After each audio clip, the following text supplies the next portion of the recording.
Assalamualaikum warahmatullahi wabarakatuh. Alhamdulillahirrabbilalamin. Wabihi nasta'in ala umuri dunya waddin.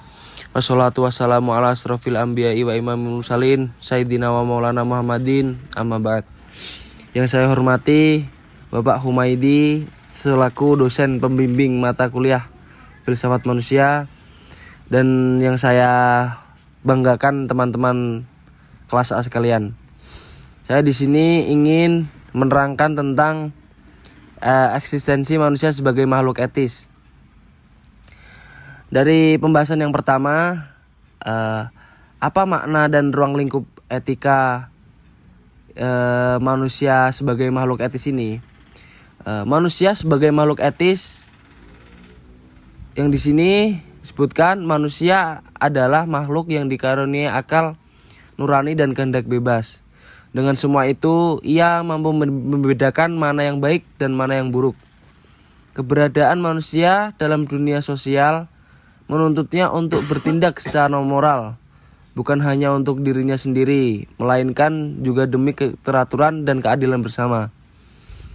Dalam filsafat, manusia dipahami sebagai makhluk biologis, tetapi sebagai makhluk yang bertanggung jawab atas tindakannya secara etis dan rasional.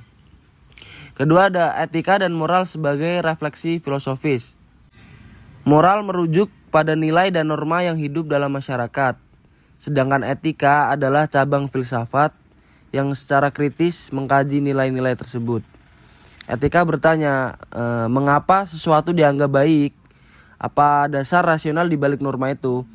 Dalam pendekatan ini, etika tidak hanya menjadi panduan tindakan lahiriah, tetapi juga membongkar motivasi batin dan kesadaran moral yang mendasarinya. Etika bukan sekadar aturan, melainkan jalan menuju yang bermakna dan berkualitas.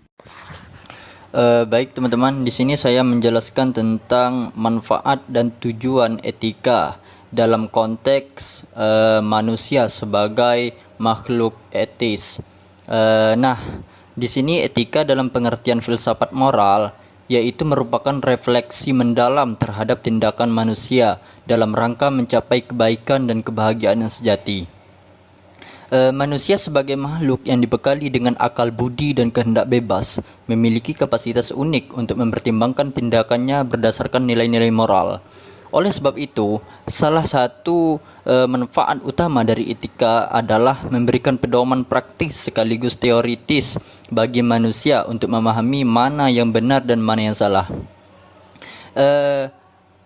Kemudian dalam kehidupan sehari-hari, etika menjadi kampas moral yang mengarahkan manusia dalam berbagai pilihan hidup yang kompleks. Ia bukan sekedar seperangkat aturan eksternal yang membatasi kebebasan individu, melainkan fondasi batiniah yang membentuk karakter, kepribadian, dan integritas seseorang.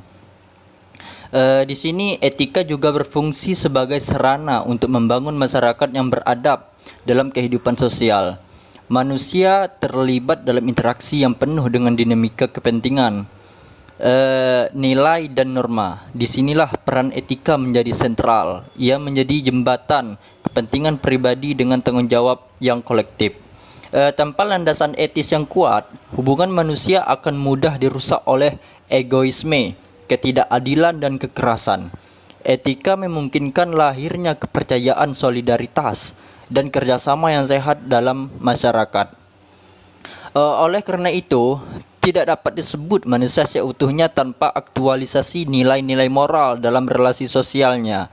Dalam hal ini, etika bukan hanya urusan personal atau individu, tetapi juga persoalan publik yang menentukan arah dan kualitas peradaban.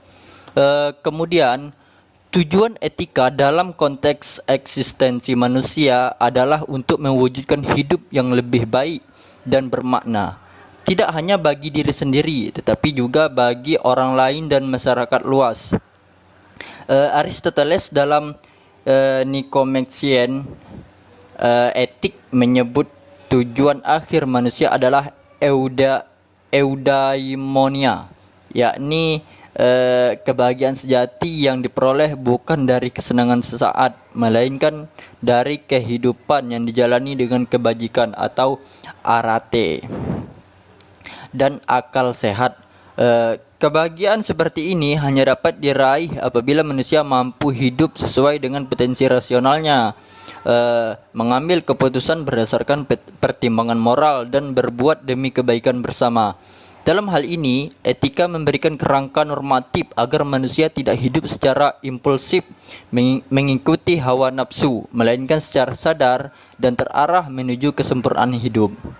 Selain sebagai pemandu tindakan, etika juga berfungsi sebagai sarana pembentuk karakter yang melalui proses pendidikan dan pembiasaan moral, manusia belajar menginternalisasi nilai-nilai yang baik seperti kejujuran, tanggung jawab, kesederhanaan, kesabaran dan kepedulian. Proses ini bukan sesuatu yang instan, tetapi berkembang seiring waktu melalui pengalaman hidup, refleksi pribadi, dan interaksi sosial. Etika mendidik manusia untuk tidak hanya bertindak benar karena takut sanksi, tetapi karena menyadari bahwa kebaikan adalah bagian dari jati dirinya sebagai makhluk bermoral. Dengan kata lain, etika membentuk manusia menjadi pribadi yang otonom, yaitu yang mampu bertindak atas dasar kesadaran dan keyakinan moral, bukan karena paksaan eksternal. Mungkin itu saja penjelasan dari saya mengenai manfaat dan tujuan etika dalam konteks manusia sebagai makhluk etis.